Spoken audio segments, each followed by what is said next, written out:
CA का असली काम क्या होता है? पुराने जमाने में तो थोड़ा आउट ऑफ कॉन्टेक्स्ट जा रहे थे कि आधा भी सीए हो जाता तो शादी हो जाती थी। आम आदमी को लगता है कि केवल काम हमारा इनकम टैक्स फाइल करना है, जीएसटी फाइल करना है। सीरीज आने के बाद लोगों को हमारा दर्द समझ में आने लगा, नहीं तो ये कहा जाता बस पढ़ता रहता है। CA Dharmendra Srivastava and CA Pooja Srivastava, leading chartered accountants. आज हम इनसे जानेंगे कैसी होती है एक सीए की लाइफ। किसी भी सीए के लड़के को अगर आपको दिखाओगे उसके आंखों में आंसू आ जाए, क्या ना सफलता दिखती है, उसका दर्द बहुत होता है। हम लोगों का ऐसा प्रोफेशन है जिसमें कोई रिजर्वेशन नहीं। और क्या सच में ब्लैक का व्हाइट किया हुआ पैसा कभी नहीं पकड़ा जाता? बहुत सारे लोग होते होंगे जो आते होंगे कि भाई ये ट्रिक बता दो कैसे मुझे पैसे बचाना है। बहुत सारे ऐसे किस्से आते हैं कि मेरे पास ना रुपया रखा हुआ है अनअकाउंटेड, तो इसको आप ना 2 नंबर का 1 नंबर कर। पैसे से जुड़ी वो कौन सी गलतियां हैं जो हम सालों से करते आ रहे हैं? ये सबको ध्यान रखना चाहिए कि रिफंड जबरदस्ती ना निकाले।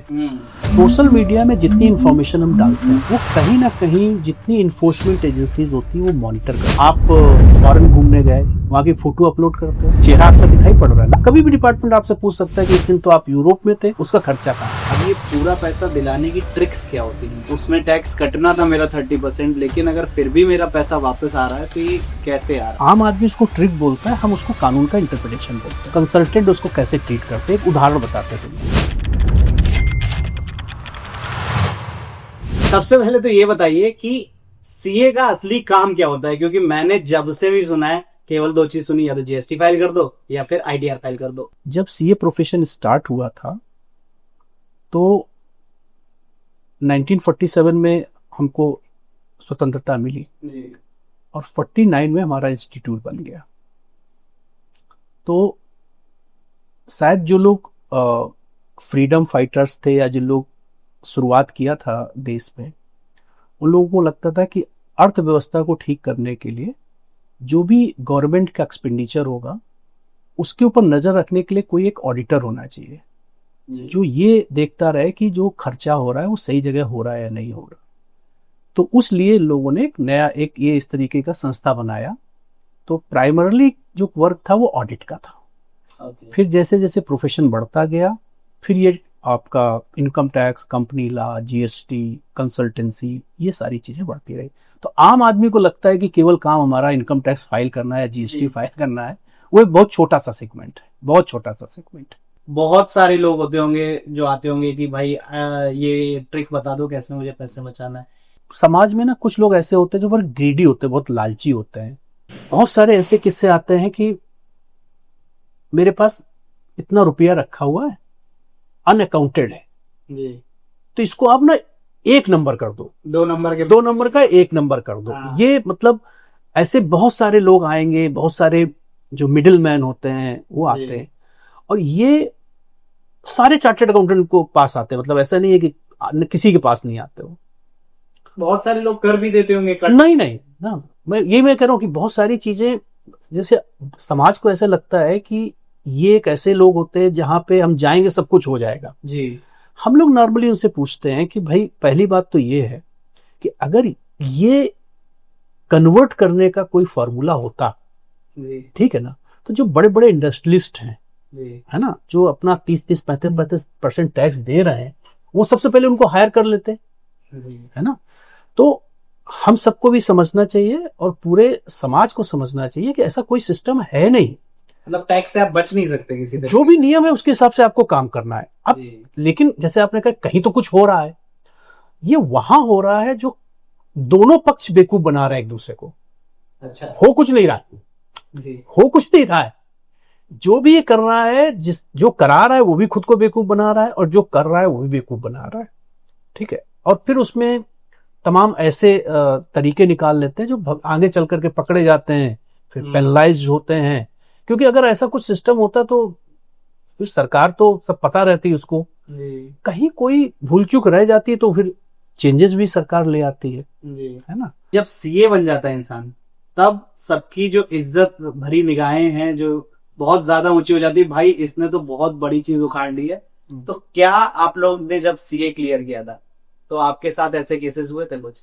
जब आप कोई भी सीए बन जाता है तो सबसे पहले उससे पूछो कि उसके मन में क्या आता है जी। पहला उसके मन में आता है कल से मुझे पढ़ाई नहीं करनी बिल्कुल सही। वो इतना थक चुका होता है पढ़ पढ़ के, और बहुत दिनों तक सपने आते रहते हैं कि मैं पास नहीं हुआ। किसी भी चार्टर्ड अकाउंटेंट से तुम बात करो ना, कि मतलब आपको सबसे डरावना सपना क्या लगता है, और बहुत सीनियर लोग बताएंगे 30-30 साल हो गए, कहते हैं यार रात में सपना आया था, एक ग्रुप मेरा बाकी रह गया। मुझे अभी भी आते हैं। तुम सोचो कि उस कितना मतलब कठिन मेहनत आदमी करता है रात दिन, है ना। तो सबसे पहले तो उसके मन से पूछो, उसको लगता है कि मतलब यार चलो कम से कम पढ़ाई खत्म हो गई।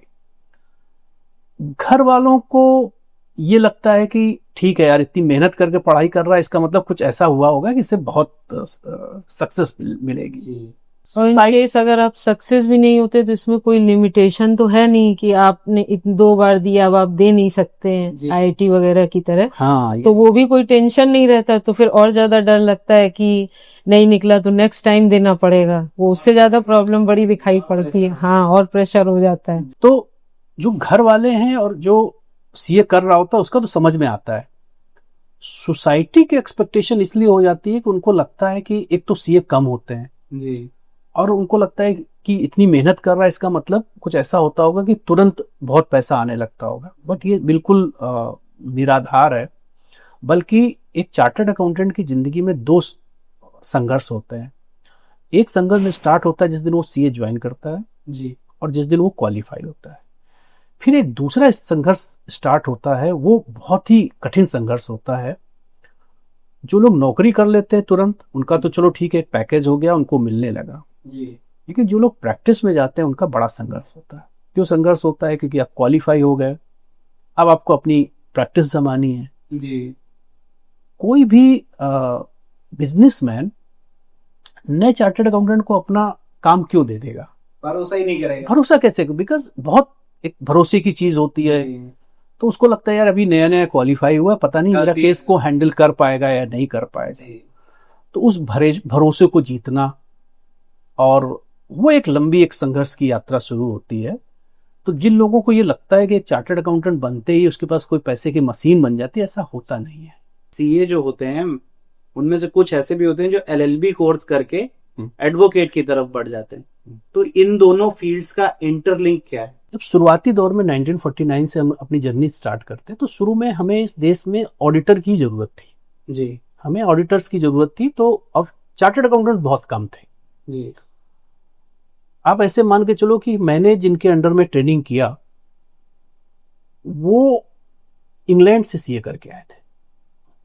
क्यों सीए करके आए थे? क्योंकि उस समय जब वो सीए बन रहे थे, ऑडिटर बन रहे थे, तो हिंदुस्तान में कोई ऐसा संस्थान नहीं था जहां पे सीए की डिग्री कर सके। तो जब वो इंग्लैंड से सीए करके आए और अपने यहाँ ये स्वतंत्रता के बाद ये हुआ कि हमें ऑडिटर की जरूरत है, जो शुरुआती ऑडिटर्स बने वो इंडिया के चार्टर्ड अकाउंटेंट नहीं थे, बाहर के जो बाहर के लोग थे, इंग्लैंड लोग आए थे, वो लोग यहाँ आए जी, और उनको शुरुआती दौर की मेंबरशिप दी गई, है ना, और उन्होंने ऑडिट स्टार्ट किया। तो उस समय ऑडिटर्स की इतनी कमी थी जी, कि कोई चार्टर्ड अकाउंटेंट के पास ये सोचने का मौका नहीं था कि हमें कुछ और करना है।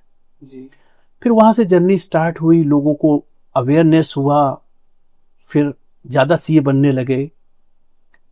फिर कुछ लोगों को लगा कि अगर हमें इतनी नॉलेज है, हमें अकाउंट्स की नॉलेज है, हमें टैक्सेशन की नॉलेज है, हमें कंपनी लॉ की नॉलेज है, तो हम एज ए कंसल्टेंट भी काम कर सकते हैं। जी, यानी अब 2 ब्रांचेज हो गए, एक ऑडिटर और एक कंसल्टेंट। ठीक है। और जब आप कंसल्टेंट बनते हैं किसी ऑर्गेनाइजेशन के, जी, तो आपको रिप्रेजेंट करना पड़ता है। कहाँ रिप्रेजेंट करना पड़ता है? इनकम टैक्स में, जीएसटी डिपार्टमेंट में, वैट डिपार्टमेंट में। तो जब हम लोग वहां अपीयर होने लगे तो हमें लगा कि हमारे को सीए कोर्स में ये नहीं सिखाया जाता है कि कॉन्स्टिट्यूशन क्या है, जी, दूसरे कानून क्या है, क्रिमिनल लॉ क्या है, सिविल लॉ क्या है। तो हम लोगों ने को लगा कि एडिशनल डिग्री अगर हमारे पास लॉ की हो जाए तो हमें दोनों चीजों की नॉलेज हो जाएगी। अकाउंट्स पता है हमें, ऑडिट पता है हमें, इनकम टैक्स पता है हमें, वैट पता है, जीएसटी पता है। अगर हम लॉ की डिग्री कर लेते हैं तो हमें क्या होता है, बेसिक कॉन्स्टिट्यूशंस की नॉलेज हो जाती है, दूसरे अलाइड लॉज की नॉलेज हो जाती है। जी, तो हम बेहतर तरीके से अपने क्लाइंट को रिप्रेजेंट कर पाते हैं। ओके, इसलिए जो आप कह रहे हो ना, ये कॉम्बिनेशन बनने लगा। जी, लेकिन फिर मैं दोहराता हूं, ये कॉम्बिनेशन का ऑडिट से कोई लेना देना नहीं। अगर आपको ऑडिट करना है तो एलएलबी है या नहीं, उससे कोई लेना देना नहीं। अगर आपको उस फील्ड में जाना है Yes, तो आप वो कर yes. सकते एक और इंपॉर्टेंट बात यह है कि मान लीजिए आपने लॉ डिग्री ले लिया हैं। जी, और आप केवल अगर हाईकोर्ट जाना चाहते हैं तो आपको सीए का जो सर्टिफिकेट ऑफ प्रैक्टिस है वो सरेंडर करना पड़ेगा। अच्छा, हाँ, मतलब आप as a chartered accountant high court चले गए तो आप सीए नहीं रह सकते, सीए नहीं रहते, पीरियड के सीए डिग्री आपके रहेगा। प्रैक्टिस जो तो हम लोग जब सर्टिफिकेट सीए कर लेते हैं तो हमें सीए की डिग्री मिलती है और प्रैक्टिस की डिग्री मिलती है, सीओपी मिलती है। जी। और अगर आप एज एन एडवोकेट प्रैक्टिस करना चाहते हैं तो बार काउंसिल ऑफ इंडिया हमको सीओपी देती है। जी। ठीक है ना। तो अगर हम एज एन एडवोकेट प्रैक्टिस करना चाहते हैं तो हमें सीओपी अपने इंस्टीट्यूट की सरेंडर, दोनों चीजें एक साथ नहीं लेके चल सकते। अच्छा, जब आप फिर वो वाला प्रोफेशन छोड़ेंगे तो वो सीओपी आपको वापस मिल जाएगी। वापस मिल जाएगी। अगर इनकम टैक्स रिटर्न की बात करें तो ये क्या फॉर्मेट है? रिटर्न जो शब्द जुड़ गया इनकम टैक्स के साथ, इसका क्या पूरा मतलब है, ये थोड़ा सा समझाइए। जैसे हमारी कोई भी इनकम हुई, सैलरी से हो रही है या इनकम फ्रॉम अदर सोर्सेज है, एफडी का इंटरेस्ट है या कोई भी गेम खेलते हैं, लॉटरी, ऐसे रिलेटेड, तो जो भी हमारी इनकम आ रही है जी। तो उस पे जो हम टैक्स देते हैं और उसके लिए जो हम रिटर्न फाइल करते हैं उसको जहाँ पे हम पोर्टल पे ये शो करते हैं कि हमारी इनकम के सोर्सेज कौन कौन से हैं, किस किस हेड से हमारी, जो भी गवर्नमेंट के हेड स्पेसिफाइड है कि किस किस सोर्स से हमारी इनकम हो रही है, तो उसका जो फॉर्मेट है उसमें भर के जो हम टैक्स अपना डिक्लेयर करते हैं तो उसको इनकम टैक्स रिटर्न बोलते हैं। तो उसमें क्या हमारे पास कुछ पैसे वापस आते हैं रिटर्न जिस तरह? हाँ, जैसे मान लीजिए कि अगर हमारी इनकम सैलरी से हो रही है और एक लिमिट के ऊपर अगर उस पर टैक्स कटना है और हमारा एम्प्लॉयर टैक्स काटता है, तो जो हम अपना इनकम टैक्स रिटर्न भरेंगे तो जो भी हमारा, जिसको हम टीडीएस बोलते हैं, टैक्स डिडक्टेड एट सोर्स, जो कि एम्प्लॉयर ने काटा है, तो उसको हम अपने रिटर्न में शो करेंगे। या बैंक में हमारा एफडी है जो कि इनकम फ्रॉम अदर सोर्सेज में आता है, उसका जो इंटरेस्ट है 10,000 के ऊपर या जो भी लिमिट है उसके ऊपर बैंक ने टीडीएस काटा है, तो जब हम अपना इनकम टैक्स रिटर्न भरते हैं तो जो भी टीडीएस हमारे एम्प्लॉयर के द्वारा या बैंक के द्वारा डिडक्ट किया गया है तो उसको हम जब रिटर्न भरते हैं तो वो अपनी इनकम भी शो करते हैं और जो टैक्स हमारा ओरिजिनल निकल रहा है और जो हमारे एम्प्लॉयर के द्वारा या बैंक के द्वारा काटा गया है तो उसको भी हम उसमें शो करते हैं। और जितना भी रिफंड है या जो टैक्स निकल रहा है उसको क्लेम करना है तो वो हम रिटर्न के द्वारा ही क्लेम करते हैं। ये सबको ध्यान रखना चाहिए कि रिफंड जबरदस्ती ना निकाले। लोगों जो भी जिनका भी टीडीएस कट जाता है तो सबको ऐसा लगता है मेरा इतना टीडीएस कट गया मुझे वापस मिले। वैसे तो फॉर्म 26AS में सब शो हो जाता है। क्योंकि बैंक भी टीडीएस रिटर्न क्वार्टरली फाइल करता है, एम्प्लॉयर भी अपना भेजता है, तो जितना भी हमारा टैक्स कटा है वो फॉर्म 26AS में शो हो जाता है। वैसे तो आप उसमें कुछ कर नहीं सकते, जितना शो हो रहा है उतना तो आपको दिखाना ही है। मतलब ये है कि अब आज के दिन आप ना इनकम छिपा नहीं सकते। आप ये सोचिए कि हम अपने उससे दिखा दें कि हमारा यहाँ इतना टैक्स कटा है, आप वो भी दिखा सकते हैं, लेकिन वहाँ ऑलरेडी 26AS पे सारी इंफॉर्मेशन, हाँ, वो तो आपको शो करना ही पड़ेगा। अच्छा। जो कि 26AS में शो हो रहा है टैक्स। तो दो चीजें हो गई, एक तो ये हो गया कि रिटर्न किसको फाइल करना है, जिसकी आमदनी एक लिमिट से ऊपर है उसको रिटर्न फाइल ही करना है अपना जी। और अगर आपका टैक्स बन रहा है तो उसको जमा करना है। लेकिन मान लीजिए आपका उस लिमिट तक आमदनी नहीं भी है और आपका टीडीएस कट गया है तो दो ही रास्ता है, या तो जो टीडीएस कट गया वो भूल जाइए, गया सरकार के खजाने में, फिर आप रिटर्न भरेंगे। हाँ, तभी तो गवर्नमेंट को पता चलेगा अगर आप हमारा रिफंड होना चाहिए, वो पैसा हमें वापस मिले, अदरवाइज आपको कैसे पता चलेगा? इसकी कोई एक लिमिट होती है, टाइम बाउंडेशन होता है कि इतने समय के अंदर ही भरेंगे तभी मिलेगा, नहीं तो फिर गया? हाँ, टाइम लिमिट तो हर एक चीज की है कि रिटर्न आपको जो है ना, मान लो एक फाइनेंशियल ईयर है जी, ठीक है, तो नॉर्मली अगले साल का 31 जुलाई होता है। अच्छा। अगर बस ये फर्क पड़ता है कि विद इन टाइम अगर आप कर देंगे तो अपना रिटर्न रिवाइज कर सकते हैं। हाँ। इन केस कोई मान लीजिए कोई गलती हो जाती भरने में, जैसे सैलरीड एम्प्लॉयड की 30 जुलाई है, तो अगर इन केस मान लीजिए कोई इन्फॉर्मेशन आप नहीं दे पाए या कोई गलती हो गई, कुछ छूट गया, तो अगर टाइमली रिटर्न आप विद इन टाइम लिमिट आप रिटर्न फाइल करेंगे तो उसको रिवाइज कर सकते हैं। आम आदमी को जब इनकम टैक्स रिटर्न फाइल करना होता है या जीएसटी फाइलिंग करनी होती है किसी बिजनेसमैन को, तो एक सीए तलाशता है कि एक सीए मिल जाए तो वो आसानी से और सही तरीके से वो भर दे। क्या इस प्रोसेस को आम आदमी खुद से भी कर सकता है? बिल्कुल कर सकता है। मतलब कई बार मीडिया में आता है कि हम सिस्टम को इतना आसान कर रहे हैं कि किसी सीए की जरूरत नहीं पड़ेगी, किसी वकील की जरूरत नहीं पड़ेगी जी। तो गलतफहमियां भी पैदा हो जाती है कि हम ये थोड़ी चाहते हैं कि हर एक आदमी हमें से भराए। या ये दूसरे शब्दों में हम ये कह सकते हैं कि इतनी चीजें अब आसान हो गई हैं कि जैसे सैलरीड पर्सन है, जी अब उसको अगर अपना इनकम टैक्स रिटर्न भरना है तो बहुत आसान है, 26 आ जाता है, जैसे पूजा ने बताया, जी वो रिटर्न भर सकता है, चीजों को भर सकता है। क्योंकि साइनिंग कोई ऐसा तो है नहीं सीए साइन करे, सर्टिफाइड नहीं करना, सर्टिफाइड को करना सर्टिफाइड नहीं नहीं है, करना। आप खुद भी भर सकते हैं। इसी तरीके से अगर आपका जीएसटी का रिटर्न भरना है, आप छोटा मोटा बिजनेस कर रहे हैं, 1.5-2 करोड़ रुपए का कर सकते हैं, भर सकते हैं। सीए की जरूरत कहाँ है? सीए की जरूरत वहां पड़ती है जहां किसी ऐसे आप बिजनेस में काम कर रहे हैं जहां आपका जो बिजनेस का मैट्रिक्स है वो कॉम्प्लिकेटेड है ना। जैसे जीएसटी में आपको इनपुट टैक्स क्रेडिट मिलता है, फायदा मिलता है, बेनिफिट मिलता है। जी अब आपके मन में एज ए बिजनेसमैन आपको ये आइडिया नहीं रहता किस चीज का क्रेडिट मिलेगा, किस चीज का क्रेडिट नहीं मिलेगा, कितने दिन में मुझे क्रेडिट ले लेना है, जी क्रेडिट लेने के लिए हमें कौन कौन सी कंडीशंस पूरी करनी है। तो अगर आपका बिजनेस मॉडल बिजनेस का जो मैट्रिक्स है वो थोड़ा कॉम्प्लिकेटेड है, जी या आपको कहीं लगता है कि हमसे कोई गलती हो जाएगी, ठीक है, उस वक्त आपको किसी भी सलाहकार की जरूरत होती है। जी वो सलाहकार एडवोकेट हो सकता है, चार्टर्ड अकाउंटेंट हो सकता है। कहने का अर्थ है कि हर चीज के लिए आपको चार्टर्ड अकाउंटेंट की जरूरत नहीं है, अच्छा बड़ी चीजों के लिए बड़ी चीजों के, क्योंकि चार्टर्ड या कोई अकाउंटेंट पास कोई कॉम्प्लिकेशन है या कुछ भी इस जैसे तरह आपने से। कोई मान लीजिए आपने अपनी प्रॉपर्टी बेची, हाँ, जी। कैपिटल गेन है, कैपिटल गेन अब रोज तो कैपिटल गेन होता नहीं है, जी उसका रेट अलग होता है, उसकी कैलकुलेशन अलग होती है। ऐसी कौन सी 3 गलतियां होती हैं या कुछ गलतियां होती हैं जो इंसान ध्यान नहीं देता है और गलतियां कर देता है ये फाइलिंग के दौरान पे? नॉर्मली आदमी को लगता है कि जो पूजा ने कहा कि 26 एएस में या जो ऑटो पॉपुलेटेड इंफॉर्मेशन हैं केवल उसमें जितनी इनकम आ रही है वो दिखाता है बस। जी लेकिन ऐसा भी हो सकता है कि कुछ आमदनी आपकी ऐसी हो जो वहां नहीं दिख रही है, जी ठीक है, तो आदमी के मन में ये आता है कि चलो नहीं दिख रही तो हम नहीं दिखाते हैं। तो हम लोग सबको सलाह देते हैं कि अगर आपकी आमदनी है वो तो उसको जरूर उसमें शो जरूर करें आप, जी क्योंकि अगर आप शो नहीं करेंगे तो आगे चल करके आपको प्रॉब्लम हो सकती है। दूसरा, अगर टीडीएस कट गया है तो आम आदमी को लगता है मेरा जितना टीडीएस कट गया किसी भी तरीके से वो वापस आ जाए, इस लालच में नहीं पड़ना चाहिए।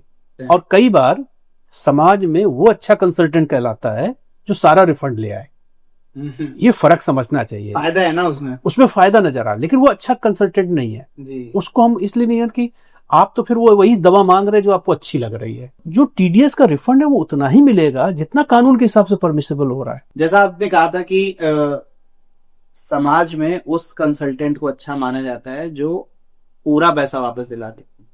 अब ये पूरा पैसा दिलाने की ट्रिक्स क्या होती हैं, क्योंकि जो सिस्टम है वो तो हमें फॉलो करना ही है और उसमें टैक्स कटना था मेरा 30%, लेकिन अगर फिर भी मेरा पैसा वापस आ रहा है तो ये कैसे आ रहा है? देखो, आम बोलचाल की भाषा में उसको ट्रिक कह सकते हैं, उसको तरीका कह सकते हैं।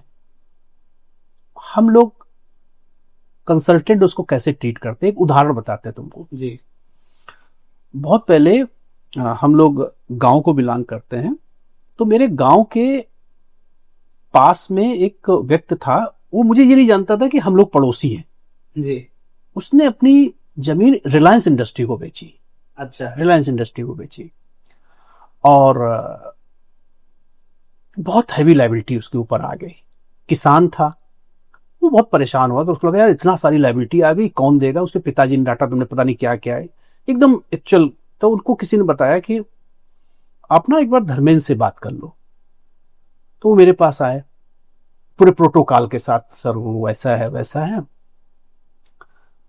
अब हम उनको पहचान गए कि ये मेरे गांव के, क्योंकि वो जमींदार आदमी थे। जी तो बोले हम फलाने जगह रहते हैं। अच्छा, तो मुझे लगा आपकी आपकी आपकी लायबिलिटी आएगी नहीं।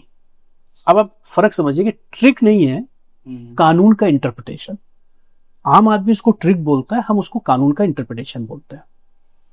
तो हमने उसको चाय पानी पिलाया, घबराया बहुत, मतलब क्योंकि करोड़ों का लायबिलिटी आ रही जी तो मैं कहा भाई साहब आपका जो ना जमीन है ना वो रेलवे लाइन की इस तरफ है।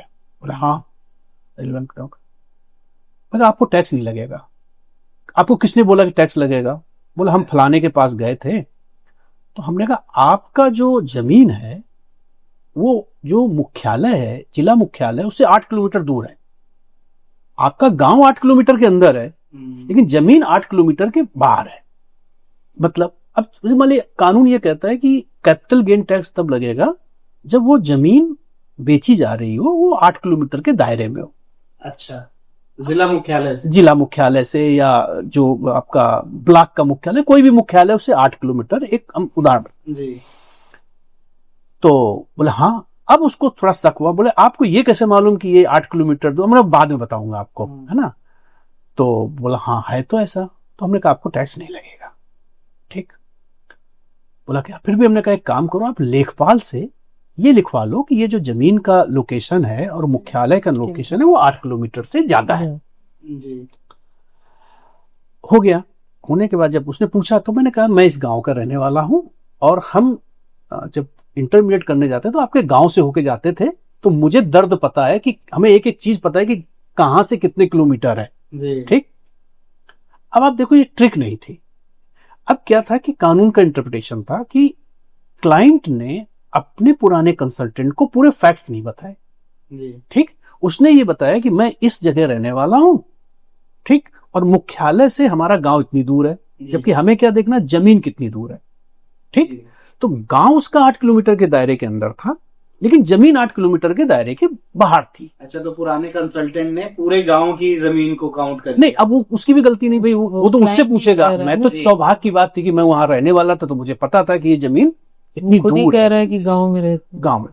तो देखो ये फर्क होता है कि अब हमने क्या देखा कि ये फैक्ट्स हैं, ये कानून है और ये कानून की व्याख्या है। जी। तो कानून के दायरे के अंदर रह करके अपने फैक्ट्स को कैसे एग्जामिन करना है ताकि हमें ये पता चल सके कि अगर टैक्स लगना भी है तो कितना लगना है, जी। कम लगना है या ज्यादा लगना है। किसी कंसल्टेंट, किसी सीए के पास ऐसी कोई ट्रिक नहीं होती है जो आपकी टैक्स लायबिलिटी को कम कर सके। ओके। ये एकदम भ्रम है। कानून तो कानून है, कानून तो बदल नहीं सकता है आपके लिए। जी। सिर्फ ये है कि आपको क्या पूरे कानून पता है, क्या उस कानून की किसी धारा या उपधारा में ये लिखा है कि आपको ये फायदे मिल सकते हैं। तो अगर अच्छा कंसल्टेंट हो तो उसको पूरी नॉलेज होती है, फिर वो आपके फैक्ट्स में देख लेते हैं हाँ ये फायदे हैं। लेकिन ये कैसे होता है जबकि मेरी अर्निंग मान लीजिए 1 करोड़ रुपए है और उस पे मेरा 30% टैक्स जाना होगा, लेकिन फिर भी हम कुछ, मेरा सीए आके मुझको बता दे कि आपको यहाँ पे इन्वेस्टमेंट कर दोगे तो इतना बच जाएगा, वहां पे इन्वेस्टमेंट कर दोगे तो आपका टैक्स बच जाएगा, मतलब वो पैसा घूम फिर के मेरी ही जेब में बच रहा है। तो ये कैसे हो जाता है? वही बात जो आपने पहले बताया, उसकी एक और बात है कि एक आम आदमी जो कमा रहा है उसको पता है मैंने 80 लाख रुपए कमा लिया, ठीक है, लेकिन एक अच्छे कंसल्टेंट को ये पता है कि अगर आप उस 80 लाख रुपए में इतना रुपए इन्वेस्ट कर दें और इस जगह इन्वेस्ट कर दें, है ना, तो उसका डिडक्शन मिलता है। अच्छा। वो ऐसा कुछ नहीं बता रहा है कि अपने तरफ से कोई चीज जनरेट कर, उसको पता है कि अगर पीपीएफ में इन्वेस्टमेंट कर दें 1.5 लाख का तो आपकी आमदनी में वो कम हो जाएगा। अच्छा। ठीक। उसको ये पता है कि एनएससी में कर दें तो ये हो जाएगा, एलआईसी में कर दें तो ये हो जाएगा, फिक्स्ड डिपॉजिट में कर दें, मेडिकल ले लें, इंश्योरेंस ले लें। तो एक अच्छा कंसल्टेंट आपके जो फाइनेंशियल अफेयर्स हैं जी। उनको इस तरीके से अरेंज कर देता है कि लायबिलिटी आपकी कम हो जाती, बस।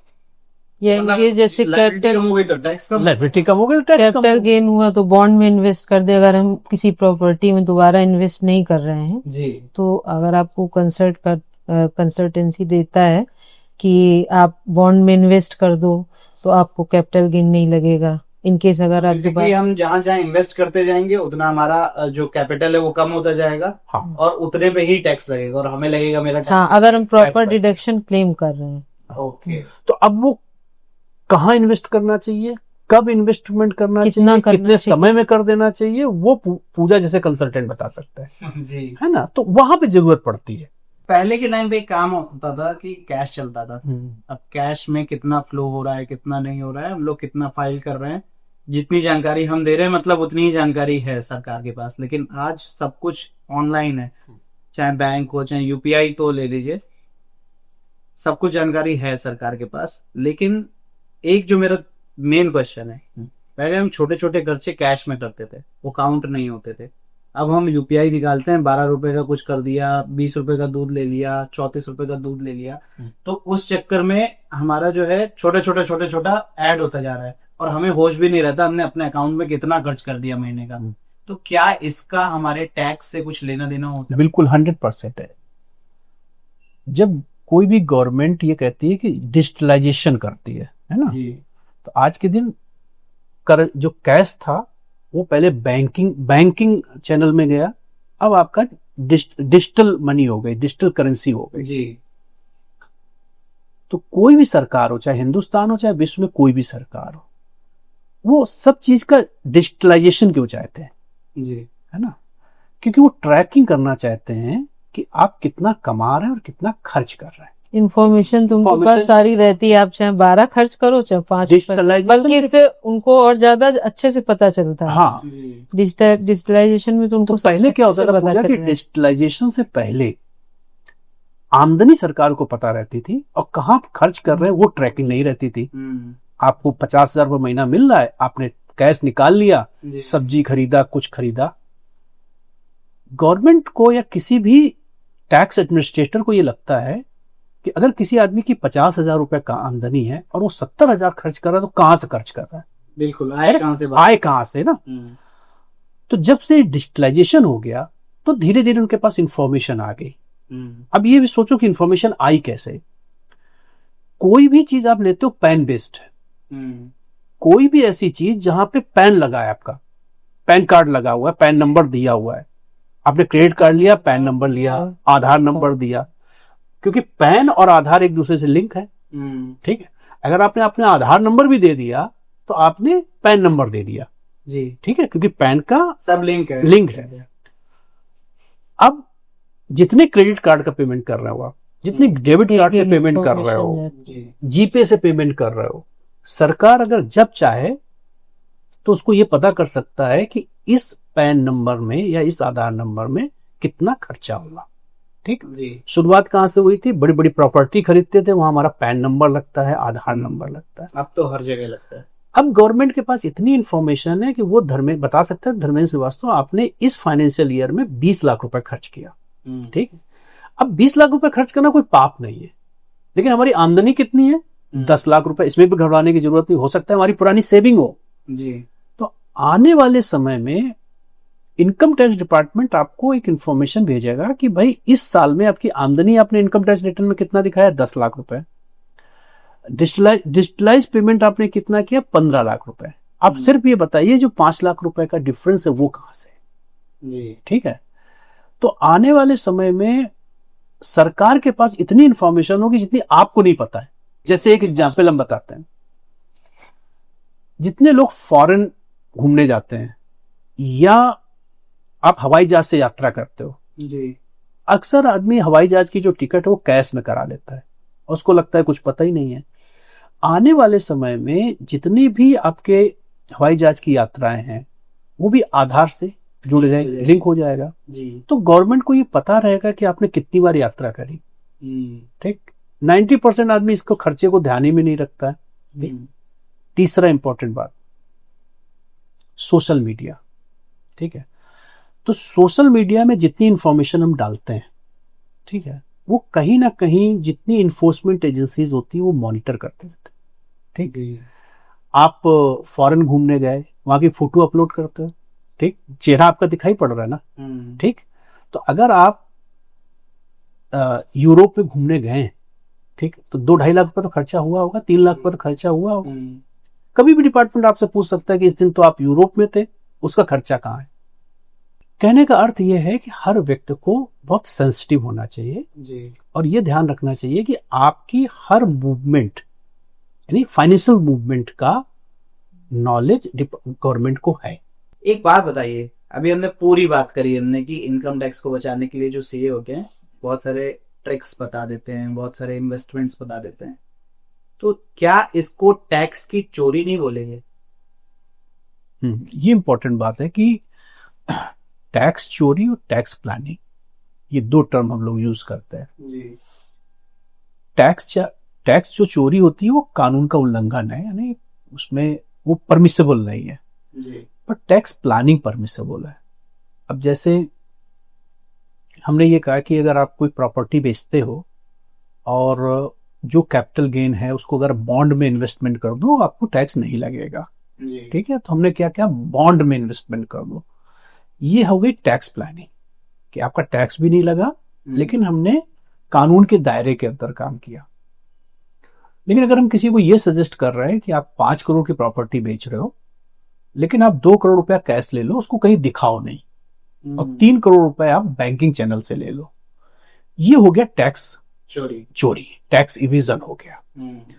तो कोई भी अच्छा कंसल्टेंट कभी भी टैक्स इवेजन को प्रमोट नहीं करता। लेकिन हम ये नहीं कह रहे हैं कि हम ये बचाव नहीं कर रहे हैं कि प्रोफेशनल करते नहीं है, ऐसा नहीं करना नहीं चाहिए, करते तो हैं ही कुछ लोग, तभी तो इस तरीके की बातें आती है, किस तरीके आते हैं। ऐसे ही जीएसटी इवेजन होता है, ऐसे जीएसटी इवेजन होता है जी। तो इनकम टैक्स का इवेजन और जीएसटी इवेजन एक दूसरे से जुड़ा हुआ है, अच्छा, है ना। जीएसटी इवेजन कैसे कर सकते हैं, जब हम अपनी टर्नओवर नहीं दिखाएं, अपनी सेल नहीं दिखाएं, अच्छा, ठीक है। जब हम सेल नहीं दिखाएंगे तो हमारी इनकम भी कम हो जाएगी, है ना। तो इन दोनों में आदमी को फर्क समझना चाहिए कि प्लानिंग और इवेजन, प्लानिंग परमिसिबल है जी, सबको हक है। बहुत बार सुप्रीम कोर्ट और हाई कोर्ट ने कहा कि प्लानिंग अगर कोई व्यक्ति कर रहा है तो उसको हम दंडित नहीं कर सकते। हम समाज में टैक्स चोरी का सारा ठीकरा व्यापारी के ऊपर डालते हैं या कंसल्टेंट के ऊपर डालते हैं। हमें भी एक तीसरा पक्ष देखना चाहिए कि हम, हाँ, हम भागीदार क्यों बन रहे हैं। हर एक आदमी अगर टैक्स इनवाइस लेने लगे और जो कहे हम टैक्स इनवाइस नहीं देंगे, हम कहेंगे माल ही नहीं खरीदेंगे, सही है, then they will be forced to issue it. जी। तो ये भी बहुत जरूरी है, ये जागरूकता होना बहुत जरूरी है। 2016 में जीएसटी इंट्रोड्यूस हुआ, 17 में आया, 17 में। उसके बाद से बहुत ज्यादा ये चर्चा चलने लगी कि जीएसटी की जरूरत इंडिया को थी नहीं। तो आपकी इस पे क्या राय है, जो अभी जो जीएसटी का इतना ज्यादा इम्प्लीमेंटेशन चल रहा है, क्या ये सही लेवल पे चल रहा है या अभी भी कुछ स्कोप बाकी है? नहीं, जीएसटी की जरूरत तो थी, मतलब ये कहना कि जीएसटी की जरूरत नहीं थी ये ठीक नहीं है जी। क्योंकि पहले क्या रहता था कि तमाम तरीके के इनडायरेक्ट टैक्स थे, इसीलिए हमने शब्द जोड़ा इनडायरेक्ट टैक्स था। जैसे मान लीजिए आप होटल चला रहे हैं जी, तो होटल में आपको ना वैट देना है जी, ना, सैट वैट देना है। अगर आप खाना किसी को बेच रहे हैं तो वैट देना था, जी, सर्विसेज दे रहे हैं तो सर्विस टैक्स देना था, जी, ठीक। इंटरटेनमेंट टैक्स, लग्जरी टैक्स, है ना, ये तमाम सारे टैक्स थे। तो जितने ज्यादा टैक्स थे उतने ज्यादा आपको रिटर्न भरने हैं, उतने ज्यादा डिपार्टमेंट से डील करना है। तो बहुत पहले से एक चीज चल रही थी कि क्या हम हिंदुस्तान में कोई ऐसा टैक्स सिस्टम ला सकते हैं जी, जहाँ एक टैक्स लगे। किसी चीज की मार्केटिंग करना एक अलग बात है जी, और हकीकत होना अलग बात है। जी, जैसे जब हम लोगों ने कहा कि 1 नेशन 1 टैक्स, तो जो लोग ये कह रहे थे उनको भी पता था कि 1 नेशन 1 टैक्स नहीं हो सकता है। जी, हिंदुस्तान छोटा मुल्क नहीं है, बहुत बड़ा देश है, बहुत बड़ी अर्थव्यवस्था है, फेडरल स्ट्रक्चर है। फेडरल स्ट्रक्चर मतलब ये होता है कि यहाँ पे राज्य सरकार और केंद्र सरकार है, अलग अलग सरकार है। तो जब आप इतने बड़े देश में कोई कानून बनाते हैं, लागू करते हैं, तो आसानी नहीं होती है क्योंकि तमाम लोग फिर कर चोरी भी करने लगते हैं। जी। तो 1 टैक्स 1 नेशन 1 टैक्स तो आज भी नहीं है। कहीं 18% है, कहीं 28% है, कहीं 12% है, कहीं 5% है। जी। तो अगर हम ये कहें कि 1 बिजनेस 1 टैक्स, ये मुझे समझ में आता है, जी। 1 बिजनेस 1 टैक्स, तो ये तो है कि जीएसटी आना बहुत अच्छा डिसीजन था। दिक्कत है उसको इम्प्लीमेंट करने में। जी। एक होता है कि क्या जीएसटी एज ए कॉन्सेप्ट गलत कॉन्सेप्ट था, आंसर इज नो। जी। वो ठीक डिसीजन, कॉन्सेप्ट सही है। जी। उसको इम्प्लीमेंट करने में दिक्कतें आई शुरुआत में। क्यों दिक्कतें आई? एक तो इतना बड़ा देश है, इतना बड़ा मुल्क है, कोई भी सिस्टम आप नया लाओगे तो आप घर में भी कोई नया घर बनाते हो तो उसको अरेंज करना। जीएसटी क्या है? पुराने घर से आप नए घर में गए, ठीक है, तो जब आप नए घर में जाते हैं तो वहां पे आप चीजों को सेट करने में और उसमें वक्त लगता है। तो ये ट्रांजिशनल फेस है, एक वक्त ले रहा है। 2017 में आया, 10 साल लगेगा, 27 में ये सेटल हो जाएगा। तो जैसे आप कह रहे हैं ना, 2 चीजें हैं कि जीएसटी लाना एक अच्छा डिसीजन था या खराब डिसीजन था। निश्चित रूप से अच्छा डिसीजन था। इसको क्या बेहतर ढंग से इंप्लीमेंट कर सकते थे? हाँ, बेहतर ढंग से इंप्लीमेंट कर सकते थे, ठीक है ना। जी। अब इस बेहतर इंप्लीमेंट करने में पहला प्रॉब्लम कंप्लीटली टेक्नोलॉजी बेस है, ठीक है। पहले भी हम लोग कहते थे कि जब हम कोई चीज आप टेक्नोलॉजी बेस कर देते हैं जी। और वो टेक्नोलॉजी को सीखना, तो शहर में तो सीख सकता है आदमी, बड़े शहरों में सीख सकता है, बहुत पढ़े लिखे लोग सीख सकते हैं, लेकिन मान लीजिए हमारा कस्बा है, जी। ग्रामीण क्षेत्र है, ठीक है। अब वहां पे बहुत सारे ऐसे भी आज लोग होंगे जो उनको कंप्यूटर चलाना नहीं आता है, बिल्कुल। ऑनलाइन सारे रिटर्न फाइल होते हैं, सारे अंग्रेजी में है, इंग्लिश में है, ठीक है। तो जो कस्बे में लोग हैं उनको रिटर्न फाइल करने के लिए क्या करेंगे, वो शहर में आकर बड़े बड़े चार्टर्ड अकाउंटेंट या एडवोकेट को हायर नहीं कर सकते हैं, तो उन्होंने अकाउंटेंट से भरवाना शुरू किया। वो अकाउंटेंट जो बहुत स्किल्ड नहीं है, जो अभी बस सीए की पढ़ाई कर रहे हैं, सीए की जरूर नहीं सीख पढ़ाई कर रहे हो, केवल वो अकाउंटिंग का काम मुनीम हो गए, काम सीख रहे हैं, जी। या टैली का कोर्स कर टैली का छोटे मोटे कोर्स कर लेते हैं। फाइल करने लगे अच्छा। और उसके थ्रू तो हम लोग ये नहीं कह रहे हैं कि वो भी ठीक है अपना काम कर रहे हैं, लेकिन अकाउंटिंग करना और रिटर्न फाइल करना, जी। तो जब उस तरीके की चीजें उन्होंने रिटर्न फाइल किए तो या तो वो गलत रिटर्न फाइल हो गए। अब जब गलत रिटर्न फाइल हो गए तो उनके पास नोटिस आने लगी। जी। तो जब नोटिस आने लगी तो कोई आदमी ये तो नहीं कहता मेरे अकाउंटेंट से गलती हो गई, बोला सिस्टम ही खराब है ना, सिस्टम खराब है। सिस्टम खराब नहीं, इम्प्लीमेंटेशन कठिन है, कठिन है, जिसको समझ नहीं आ रहा उसके हाँ, लिए फिर वो टेढ़ी की है। उसके लिए कठिन है। दूसरी बात एक और है पुष्कर, जो हम सबको ये समझना चाहिए कि वही रिटर्न वही फॉर्मेट रिलायंस इंडस्ट्री के लिए भी जी। है ना, और वही फॉर्मेट परचून की दुकान के लिए है ना। तो क्या है कि फॉर्मेट कठिन क्यों है, क्योंकि उसमें रिलायंस का भी रिटर्न जाना है, जीएसटी का रिटर्न रिलायंस में उसी फॉर्मेट भरता है और उसी में परचून वाला भरता है, ठीक। तो हम जब कहते हैं कि इम्प्लीमेंटेशन में कहाँ गलती हो गई, कि कुछ ऐसा तरीका हो सकता था कि बड़ी इंडस्ट्री के लिए कुछ अलग फॉर्मेट हो जाता, जी। छोटे के लिए सरल एक पेज का हो जाता। तो वो जो इम्प्लीमेंट किया कि रिलायंस भी उसी सिस्टम से भरेगा, एक परचून का दुकानदार भी उसी सिस्टम से भरेगा, वो मुझे लगता है कहीं ना कहीं थोड़ी सी चूक हो गई, जी। है ना। और थोड़ी ग्राउंड रियलिटीज को ध्यान में नहीं रखा। अभी हम लोग ने इनकम टैक्स रिटर्न की बात करी थी कि हम कैसे फाइल करेंगे, कैसे वो हमारे पास वापस आएगा। जीएसटी में भी सेम चीज होती है, लेकिन जीएसटी फाइलिंग का प्रोसेस जो है वो इतना स्लो क्यों है?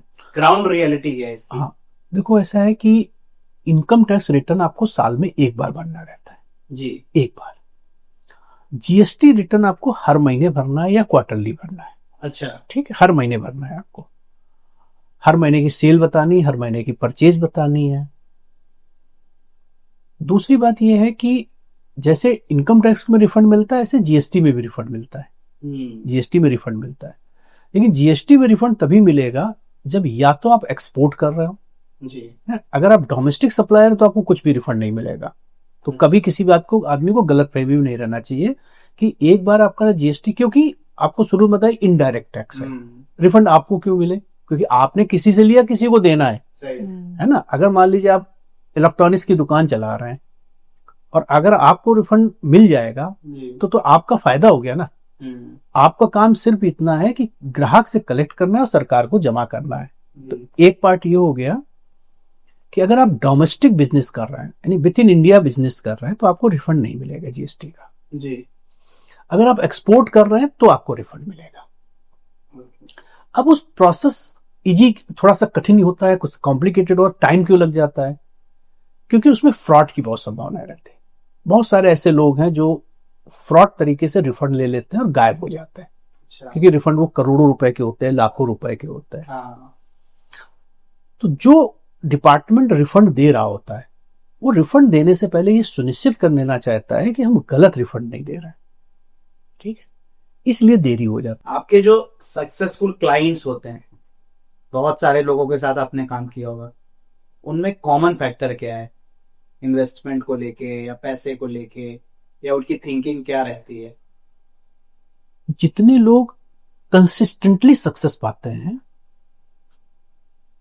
उनके दो तीन चीजें कॉमन फैक्टर होता है। मतलब केवल हम पैसे के लिहाज से नहीं कह रहे हैं। नंबर एक, वो कंसिस्टेंसी को बहुत फॉलो करता है। मतलब वो ये नहीं चाहते हैं कि हम 2 दिन तो हमारा प्रॉफिट बहुत हो, 2 साल हमारे पास बहुत प्रॉफिट हो, 2 साल हमारा लॉस हो। तो उनको लगता है बिजनेस में अगर लॉन्ग टर्म में करनी तो कंसिस्टेंसी होनी चाहिए, यानी ग्रोथ हमारी जो होनी चाहिए वो अपर साइड पे होनी चाहिए और कंसिस्टेंट होना चाहिए। जी। दूसरी बात यह है कि वो अपने ह्यूमन रिसोर्सेस की इज्जत करता है। मैंने जितने लोगों को सफल और असफल होते हुए देखा है कि जो बिजनेसमैन अपने जो ह्यूमन रिसोर्सेस है, अपनी जो अपने आसपास लोग काम कर रहे हैं, जी। वो कद्र बहुत करते हैं, क्योंकि उन्हीं के दम पे वो पैसा। उन्हीं के दम पे करते हैं। क्योंकि जो आदमी हमारे साथ 10 साल तक काम कर रहा है, अगर हम उसको रिप्लेस करके कोई नया आदमी लाएंगे तो फिर वो 10 साल सीखेगा। ठीक। और तीसरी चीज हमने सीखी जो आपको शायद सरप्राइजिंग करे, वो टैक्स कंप्लायंस बहुत अच्छी रखते हैं। अच्छा। हाँ, मैंने आज तक किसी भी ऐसे बिजनेसमैन को बहुत उन्नत जो टैक्स चोरी करता हो, एकदम गलत फहमी है। आज तक वही व्यक्ति टैक्स वो सक्सेस पाया है जिसने टैक्स कंप्लायंस 100% करी है। ठीक। मैं ऐसे भी मेरे सामने बिजनेसमैन हैं जिनके साथ मैं तब जुड़ा जब उनके यहाँ सर्च चल रही थी, बर्बादी के कगार पे हैं। सर्च खत्म हुई, सारा चीज होने के बाद हम लोग बैठे और हमने उनसे कहा कि अगर आपको प्रोग्रेस करनी है तो एक बार मेरे कहने पे 100% टैक्स पे करके देखो। रिजल्ट ये निकला कि उनका ग्रोथ बहुत हुआ और उन्होंने बाद में हमको ये एडमिट किया, क्योंकि मेरा पहला सारा दिमाग इस बात पे रखा रहता था कि जो मैंने टैक्स का चोरी किया वो पकड़ा ना जाए। ठीक। फ्री माइंड से काम। फ्री माइंड से काम नहीं करो, हमेशा डर लगता था कि ये मेरा एम्प्लॉय ना बता दे, ये मेरा ये ना बता दे, ना बता दे। तो 3 चीजें बहुत है, कंसिस्टेंसी, ह्यूमन रिसोर्स की इज्जत और टैक्स कंप्लायंस। ठीक। बाकी सारी चीजें सुनी सुनाई बातें हैं। अच्छा। नॉर्मली हम लोग समाज में सुनते हैं कि उसने टैक्स चोरी बहुत करी इसलिए वो अरबपति हो गया। नहीं? आज जितने भी 50 बड़े बिजनेसमैन को आप कहीं से भी देख लो, एक ही चीज आप कॉमन पाएंगे कि उनके यहाँ टैक्स डिस्प्यूट बहुत कम है। उनका दिमाग फ्री है उस। आज अपने यहाँ सबसे ज्यादा इज्जत टाटा ग्रुप की होती है। क्यों होती है? क्योंकि टैक्स कंप्लायंस बहुत अच्छा है, अपने ह्यूमन रिसोर्सेज की बहुत इज्जत करते हैं। ठीक है, अपनी वैल्यूज से कंप्रोमाइज नहीं करते। सीए का जो फाउंडेशन कोर्स होता है और उसके आगे की जो पढ़ाई होती है, सबसे ज्यादा टफ पार्ट क्या होता है? जो फाउंडेशन होता है वो बेसिक क्राइटेरिया है। फिर इसके बाद हमारा जो होता है उसको हम लोग पहले इंटरमीडिएट कहते थे। तुमने भी इंटरमीडिएट किया होगा। इंटरमीडिएट कहते थे। इंटरमीडिएट का मतलब 12th नहीं है। जी जी। मतलब इंटरमीडिएट का आधा सीए हो गया आपका। और पुराने जमाने में तो थोड़ा आउट ऑफ कॉन्टेक्स्ट जा रहे थे कि आधा भी सीए हो जाता तो शादी हो जाती थी। आधा सीए में शादी हो जाती थी। मुझे एक किस्सा याद है, मैं अब प्रश्न पूरा कर लेगी। एक मुझे किस्सा याद है, पूजा तो मतलब चूंकि फीमेल्स शुरू में कम आती थी जी, तो हम लोगों का एक ऑफिस बना हुआ है सीए इंस्टीट्यूट सिविल लाइंस में। तो बहुत सारे गांव के या कस्बे के लोग आते थे पता करने की हमें अपनी बिटिया की शादी करनी है। तो हम पूछते थे कि, या हमारे जो दोस्त लोग पूछते थे भाई कौन है, तो वो बताते हैं कि हमें ये पता आधा सीए हो गया है। ठीक है। फिर कुछ लोग ऐसे कहते थे, वो कहते कानपुर का सीए हो गया, दिल्ली का सीए होना बाकी है। कानपुर का मतलब हो गया कि इंटरमीडिएट लेवल पे बेसिक चीजें कर ली है, फाइनल वहां तक। तो जो ओरिजिनल क्वेश्चन था कि फाउंडेशन, आईपीसीसी या इंटरमीडिएट और फाइनल सबसे कठिन है। जैसे आपने हाफ सीए की बात करी, सीरीज भी बनी। क्योंकि आपने देखा ना कि एक वो बहुत ऐसा मतलब है कि किसी भी सीए के लड़के को अगर आप वो दिखाओगे उसके आंखों में आंसू आ जाएंगे, क्योंकि हमने हो या पूजा ने वो दर्द सहा। मतलब ये आदमी क्या है ना, सफलता दिखती है, उसका दर्द बहुत होता है। जो आदमी हाफ सीए का दर्द क्यों दिखाएगा कि मान लीजिए आपने सीए कोर्स को परस्यू किया जी, और ये उन लोगों के लिए भी जरूरी है जो सीए बनना चाहते हैं कि अगर आप एक बार आए हैं तो अधूरा रास्ता मत छोड़िए। अगर उस सीरीज का मर्म देखें तो वो देखिए, वो लड़का जो सीए इंटरमीडिएट हो गया, फाइनल नहीं हो पा रहा है, ना तो अपनी घर की जिम्मेदारी उठा पा रहा है। ठीक है। पिता की अपनी आकांक्षाएं हैं, पिता की अपनी उम्मीदें हैं, परिवार की अपनी उम्मीदें हैं। तो जो आदमी इंटरमीडिएट कर लेता है और फाइनल नहीं कर पाता, उसका दर्द केवल वही जानता है। तो हाफ सीए का मतलब है कि आपने आधा रास्ता किया, ना इधर के रहे ना उधर के रहे। तो जो लोग भी इस प्रोफेशन में आना चाहते हैं वो ये तय कर ले कि अगर हम आ रहे हैं तो हमें सफर पूरा करना है। और सफर पूरा आप तभी कर सकते हैं जब शिद्दत से करें। जी। अगर आपने ये सोचा कि हम इसको एक ना साइड बाय साइड सीए कर लेंगे और कुछ और भी करते जाते हैं, जिसने ये किया वो खत्म। बहुत सारे लोगों को लगता है ना, ओवर कॉन्फिडेंस होता है कि अरे यार बहुत आसान है, धर्मेंद्र ने कर लिया, पूजा ने कर लिया तो हम भी कर लेंगे। क्योंकि उन्होंने पूजा धर्मेंद्र को देख रहे हैं, उन्होंने क्या मेहनत किया, कितनी पढ़ाई किया, बैकएंड पे क्या रहा है, और सब बराबर करते हैं। इसमें ऐसे नहीं है कि जी। आपको जितने भी चार्टर्ड अकाउंटेंट्स मिलेंगे सब उसी इतनी मेहनत करके आ रहे होंगे। बाद के सक्सेस की स्टोरी अलग है, जी। एग्जाम सबके बराबर है, किसी को कोई रिलैक्सेशन नहीं है, कोई आदमी ये नहीं कह सकता है कि हमें ग्रेस। सबसे बड़ी बात, हम लोग के प्रोफेशन में कोई रिजर्वेशन नहीं है। कुछ एक हम लोगों का ऐसा प्रोफेशन है जिसमें कोई रिजर्वेशन नहीं। पूरी मेहनत है, जितनी जिसने मेहनत करी और जिसका लक थोड़ा सा हाँ, लग तीनों चीजें हैं पुष्कर। मेहनत केवल एक छोटा सा पार्ट है, जी।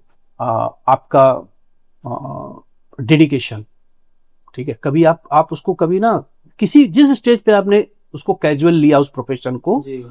उसी क्षण वो बदला लेता है।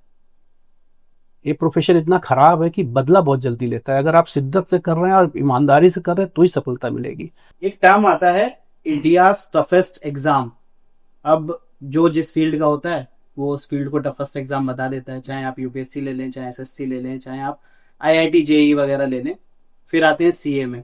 तो सीए अभी तक मैंने बहुत ज्यादा प्रचलन में नहीं देखा था, अभी उस पे कुछ वेब सीरीज बनना शुरू हुई हैं, कुछ यूट्यूब वीडियोस बनना शुरू हुए हैं, तब से ये थोड़ा प्रचलित होने लगा है कि सीए भी एक कैटेगरी है जिसमें बहुत ज्यादा मेहनत है। सीरीज आने के बाद लोगों को हमारा दर्द समझ में आने लगा, नहीं तो केवल ये कहा जाता बस पढ़ता रहता है। नहीं, फिर देखिए ऐसा है कि जैसे और कॉम्पिटिशन्स में भी अगर हमने एक बार एंट्रेंस पास कर लिया जी। तो वो आगे के लिए हमारा रास्ता क्लियर हो जाता है। बट सीए में आपने एक बार फाउंडेशन क्लियर कर लिया, उसके बाद भी आपको इंटरमीडिएट के ग्रुप देने, फाइनल के देने, जब आप वो सारे क्वालिफाई करेंगे तब सीए, हाँ तब सीए बन।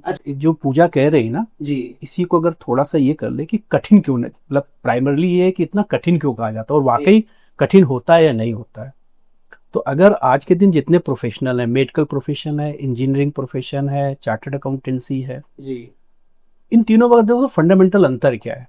अगर आपको इंजीनियरिंग में जाना है तो आप जेईई की तैयारी करते हो, एंट्रेंस एग्जाम देते हो, एंट्रेंस एग्जाम देने के बाद एक बार जब आप आईआईटी में सेलेक्ट हो जाते हो तो फिर आईआईटी एक इंस्टीट्यूशन है जहां प्रॉपर पढ़ाई होती है, आपका कॉलेज होता है। जी। सीए का कोई कॉलेज नहीं होता है ना। तो हम लोग ये कहते हैं कि इंजीनियरिंग में या दूसरे एग्जाम में एंट्री करना मुश्किल है, इसके बाद तो आप बन के ही निकलोगे। हमारे यहाँ एंट्री बहुत आसान है क्योंकि हमारा कोई कॉलेज नहीं होता है, कहीं सेल्फ स्टडी है। तो कई बार लोग पूछते हैं कि इतना बड़ा इंस्टीट्यूट है, इतनी इंपॉर्टेंट प्रोफेशन है, तो हमारे कॉलेजेस क्यों नहीं है? इंजीनियरिंग कॉलेज होता है, मेडिकल कॉलेज होता है, हमारे यहाँ कॉलेज क्यों नहीं है? क्योंकि हमारा जो पूरा प्रोफेशन है वो सेल्फ स्टडी पे है। और सेल्फ स्टडी में क्यों है? सेल्फ स्टडी में भी होने का रीजन है, बहुत सोच समझ करके किया गया कि जब हमारा प्राइमरली रिस्पॉन्सिबिलिटी है कि मुझे ऑडिट करनी है। ऑडिट किस चीज का करना है? फाइनेंशियल जो इंस्टीट्यूशंस हैं इनका करना है। तो कोई भी हम ऐसा कॉलेज नहीं बना सकते हैं जहां पे हम सब चीज सिखा सकें, क्योंकि प्राइवेट इंस्टीट्यूशंस का भी होना है, गवर्नमेंट इंस्टीट्यूशंस का भी होना है। तो शुरू से हम लोगों को ये स्किल सिखाई जाती है कि कैसे आप सेल्फ स्टडी करके या सेल्फ चीजों को एग्जामिन करके और किसी भी फाइनेंशियल इंस्टीट्यूशंस की आप ऑडिट कर सकते हैं। तो इसलिए कठिन लगता है क्योंकि सेल्फ स्टडी इस पे, अब आजकल तो कोचिंग हो गई, हम लोगों समय तो बहुत कोचिंग भी नहीं होती थी, अपने से ही पूरा। हाँ, एक ही दो कोचिंग होती थी, उसी में अपना आप सेल्फ स्टडी करिए। शुरुआत में सब कॉमर्स के ही लोग आते थे, पूजा ने तो साइंस से आई थी, ये उनके लिए तो बहुत कठिन है। तो ये बहुत जरूरी है, ये बता देंगी कि जब ये साइंस पढ़ रही थी तो इनका तो मन होगा इंजीनियरिंग करने का। हाँ, लेकिन एक ये भी बहुत इंपॉर्टेंट है कि लोगों को लगता है कि क्या हम कॉमर्स से ही सीए बन सकते हैं या साइंस से भी सीए बन सकते हैं? क्या सीए में भी ऐसा ही है कि आप पढ़ के कुछ भी आए लेकिन अगर आपकी बेसिक्स क्लियर हैं तो आप आगे आ सकते हैं? मेरे हिसाब से कॉमर्स के लोग आ सकते हैं और साइंस के लोग आ सकते हैं। आर्ट के से जो लोग आते हैं वो लोग नहीं आ सकते हैं। ओके। लेकिन क्योंकि उनका मैथ्स बैकग्राउंड ही नहीं, मैथ बैकग्राउंड नहीं रहता है। बेसिक तो उनको भी क्लियर करने पड़ेंगे जो साइंस बैकग्राउंड से आएंगे जी। लेकिन ये है कि हाँ कर हम लोग मजाक में कहते हैं कि जो साइंस बैकग्राउंड के लोग आते हैं ये जल्दी क्रॉस कर लेते हैं क्योंकि इनका शुरू से मेहनत करने की कैपेसिटी ज्यादा होता है, एनालिटिकल माइंड होता है ना। हम कॉमर्स अकाउंटेंसी शुरू से पढ़ करके सीए पास कर पाए, अब इन्होंने मैथ पढ़ी हो, फिजिक्स केमिस्ट्री पढ़ करके कर सकते हैं, क्योंकि हम मान के चलते हैं कि नॉर्मली जो साइंस स्टूडेंट होता है लेबोरियस होता है, उसका जो एनालिटिकल पावर होती है वो ज्यादा होती है। कुछ फर्म्स होती हैं जिनमें सीए होते हैं और कुछ कंपनीज होती हैं जिनमें सीए होते हैं, तो सीए फर्म और सीए कंपनी, ये दोनों में अंतर क्या होता है? अंतर ये है कि जो सीए फर्म है वो बेसिकली ऑडिटर है, ओके। वो इंडिपेंडेंट है, वो जी। किसी की नौकरी नहीं कर रहा है। लेकिन मान लीजिए आप कोई अपनी कंपनी स्टार्ट करते हैं और भगवान करे धीरे धीरे 100 करोड़ 200 500 करोड़ रुपए का हो गया। जी। अब आपकी कंपनी में चार्टर्ड अकाउंटेंट का दो तरीके का रोल है। एक तो आप अपने यहाँ ऑडिटर अपॉइंट करेंगे, तो मान लीजिए आपने पूजा को ऑडिटर अपॉइंट कर लिया, जी। तो पूजा इंडिपेंडेंट है ना, जी। तो ये हो सकता है इनकी प्रोप्राइटरशिप फर्म चल रही है या ये पार्टनरशिप फर्म चल रही है, दो ही चीज हो सकती है। जी। तो ये ऑडिटर हो गए। लेकिन अगर आपको लगता है कि चलो ये तो इंडिपेंडेंट हैं और ये जब साल भर के आखिरी में ऑडिट करेंगे, हमें तो हर रोज चाहिए कि हमारे अकाउंट सही बने, उसको सुपर, तो आप अपनी कंपनी में मुझे नौकरी रख सकते हैं। लेकिन अगर मैं नौकरी कर रहा हूं तो मैं ऑडिट नहीं कर सकता। जी। ये संभव नहीं है कि नौकरी भी करें और ऑडिट भी करें। ओके। या तो आपको जब आप सीए क्वालिफाई हो जाते हैं तो आपको ये डिसाइड करना पड़ता है कि मुझे जॉब करनी है या मुझे प्रैक्टिस करनी है। अगर आप प्रैक्टिस करते हैं तभी ऑडिटर हो सकते हैं, तो आप फर्म में जाएंगे। फर्म में जाएंगे। और अब आप अपनी फर्म भी बना सकते हैं, दूसरे के फर्म के साथ भी जुड़ सकते हैं। आज के समय में अगर देखा जाए तो महिलाओं की जो भागीदारी है वो कितनी ज्यादा बढ़ी है, और जब आप काम कर रही थी इस फील्ड में तब आपको अपने आसपास कितनी भागीदारी दिख रही थी? बल्कि हम तो तुमसे ये कह रहे हैं, तुम बताओ तुमने क्यों किया सीए, तुम्हें किसने वो किया था कि तुम्हें करना चाहिए? बताइए। हाँ, एक्चुअली मेरा तो बैकग्राउंड साइंस साइड का था, जी। और आगे का मेरा ये था कि एमएससी करके किसी भी उसमें सब्जेक्ट में पीएचडी कर लेंगे या टीचिंग लाइन में चले जाएंगे, जो हमेशा से रहा है। हाँ, जैसा पहले के उसमें था नहीं इतना सिस्टम में। तो मेरे ग्रैंडफादर जो थे तो उनके साथ में उनके कलीग थे, तो उनकी बेटी सीए कर रही थी, बल्कि क्वालिफाई हो गई जी। थी। तो उन्होंने उनको सलाह दी कि आप करवा दीजिए, एमएससी करने से क्या फायदा होगा। फिलहाल उन्होंने मुझे फोर्स करके आप ज्वाइन, जबकि उनको कोई आइडिया नहीं, इवन कि मैंने तो शायद कॉमर्स का नाम ही नहीं सुना इंटर तक। तो उनको भी, मेरे ग्रैंडफादर को भी कोई आइडिया नहीं कि क्या सीए होता है, कॉमर्स शायद वो खुद भी नहीं जानते होंगे। बट उन्होंने समझा दिया कि एमएससी करने से कोई फायदा नहीं, आप इनको सीए ज्वाइन करा दीजिए। हाँ हाँ, सुनी सुना, हाँ। तो और ना ये उनको पता कि ऑडिट करने जाना पड़ेगा, जैसे हम लोग ये पनकी इंडस्ट्रियल एस्टेट है चौबेपुर, उनको कोई आइडिया नहीं कि जाना और पहले तो फीमेल्स को इतना अलाउड ही नहीं होता था कि आप जाएं इतनी दूर ऑडिट करने। तो फिर खैर मैंने उनके कहने में ज्वाइन करवा दिए, जो आज के समय में फीमेल्स के साथ अलाउ नहीं होता है। क्योंकि क्या लगता है ये जो आपने सीए की पढ़ाई करी, सीए आप बनी, ये डिसीजन किस हद तक सही लगा आपको? ये डिसीजन तो मेरे लिए खैर अच्छा रहा बाद में, क्योंकि जब हो सकता हो कि इन केस मैं क्वालिफाई ना होती तो ये मुझे बहुत बड़ा गलत स्टेप लगता, जो कि शायद सभी को लगता। बट उनको मेरे ऊपर इतना कॉन्फिडेंस था कि उनको लगता था कि इसको जो भी किसी भी चीज के लिए प्रिपरेशन कराएंगे कंपटीशन के लिए तो ये क्वालिफाई कर लेगी। फिर मैंने किया भी। आज के दिन ये कहती ये है कि मुझे मेरी आपके साथ शादी होनी थी इसलिए हमने सीए किया कर लिया, नहीं तो अगर दोनों लोग किए नहीं होते तो शादी नहीं हुई होती। हम लोग जब ट्रेनिंग करने स्टार्ट किए थे 92-93 में, तो बहुत कम लड़कियां आती थी, बहुत कम आती थी। रीजन क्या होता था, हम लोग पूछते थे कि क्यों नहीं आते हैं जी, तो माँ बाप को लगता था कि जब ये ट्रेनिंग करने जाएंगे तो इनके एम्प्लॉयर इनको बाहर ऑडिट करने के लिए भेजेंगे, एक। और जब ऑडिट होता है तो कोई टाइम नहीं निश्चित होता है कि आपका मान लीजिए सीजन चल रहा है तो आपको रात के 10 बजे तक पढ़ना है, 11 बजे तक, तो उस समय का सामाजिक परिवेश कुछ अलग था। मैं जिस ऑफिस में ट्रेनिंग करता था, इतना बड़ा ऑफिस था, बहुत सारे बच्चे, एक भी फीमेल हमारे यहाँ ट्रेनिंग नहीं करती थी। पूरे फ्लोर में एक भी लड़की ट्रेनिंग नहीं करती थी। ये किस सन की बात है? ये मैं बता रहा हूँ 93-94 में। ओके। 93-94 में एक भी लड़की सीए नहीं आई। और मैं जब ट्रेनिंग कर रहा था तो एक लड़की आई थी, वो भी हमारे जो सीनियर बॉस थे उनकी रिलेटिव थी, इसलिए वो आ गई थी। तो मतलब ये कि इसको कहीं बाहर नहीं भेजा जाएगा। पहले होता ही था कि रिलेशन में आ गए तो आप ऑफिस में तो ठीक है, अगर बाहर जाना है। लेकिन तो 25 साल में ये इतना चेंजेस आया कि आज के दिन हर ऑफिस में फीमेल पार्टिसिपेशन ज्यादा है। मतलब बिल्कुल चेंज हो गया, बिल्कुल चेंज हो गया। क्यों? कारण क्या है कि आज के दिन ये प्रोफेशन बहुत सेफ माना जाता है, बिल्कुल, है ना। और वो जो पुरानी चीजें थी कि आप मतलब बाहर नहीं जा सकते, ये नहीं कर सकते, तो तो barriers भगवान की कृपा है कि वो बैरियर टूटे, और टूटने की वजह से हमारे प्रोफेशन को बहुत बहुत पेरेंट्स की भी थिंकिंग चेंज हो गई। आपको क्या लगता है कि सीए जो कोर्स है इसका जो समय है वो अब धीरे धीरे जा रहा है क्या? क्योंकि मैक्सिमम जगहों पर अगर देखें लोग सीएफए की तरफ शिफ्ट हो रहे हैं।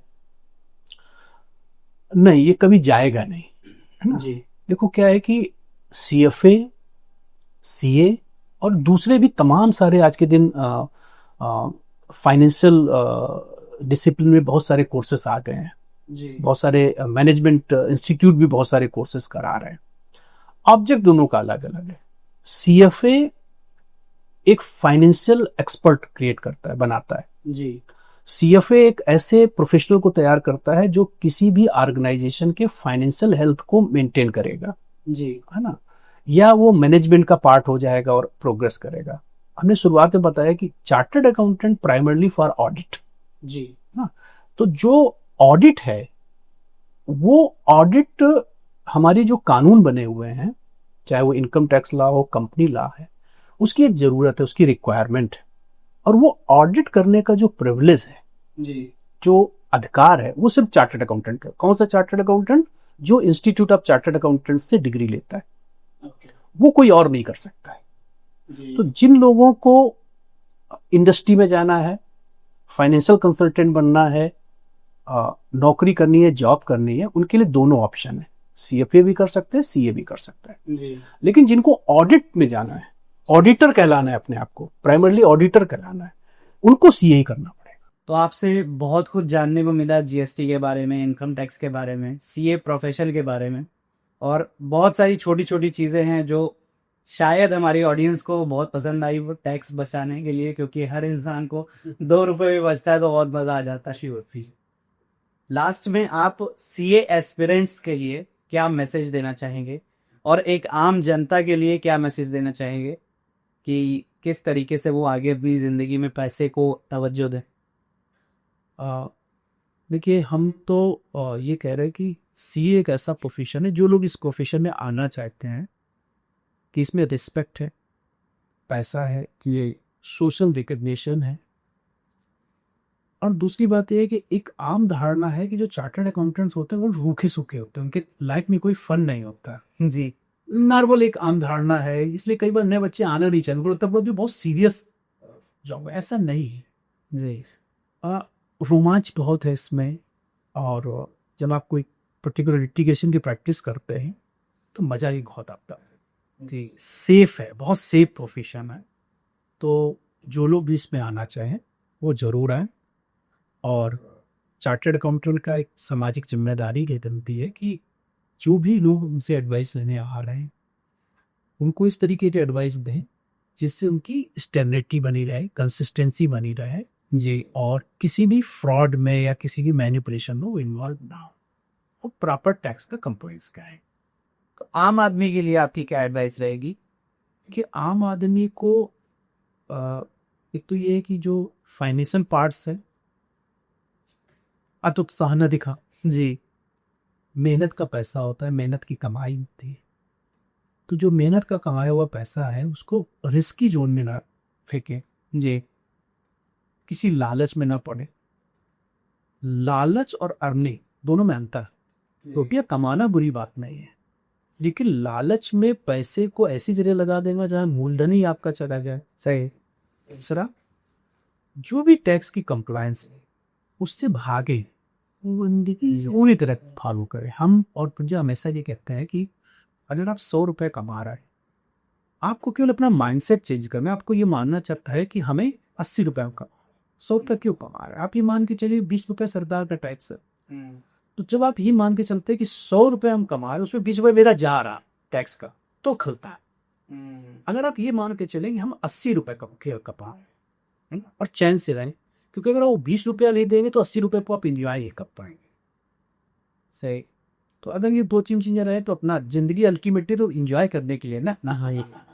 तो जैसा भी आप लोगों को जितनी भी बातें इसमें से जानने को मिली, सीखने को मिली, टैक्स से रिलेटेड, जीएसटी से रिलेटेड, और आपकी लाइफ लेसन्स भी जो सीखने को मिले कि कभी भी इजी मनी के चक्कर में आपको अपनी जो मेन कैपिटल है उसको लूज नहीं करना है। तो इसके अलावा अगर आपके कोई भी और सवाल रह गए हों तो कमेंट सेक्शन में ज़रूर बताइएगा। अगर मौका लगा तो हम सर के साथ, मैम के साथ एक बार और बैठेंगे और आपके सारे सवालों के आंसर्स जानेंगे। तब तक के लिए जुड़े रहिए पुष्कर टॉक्स के साथ।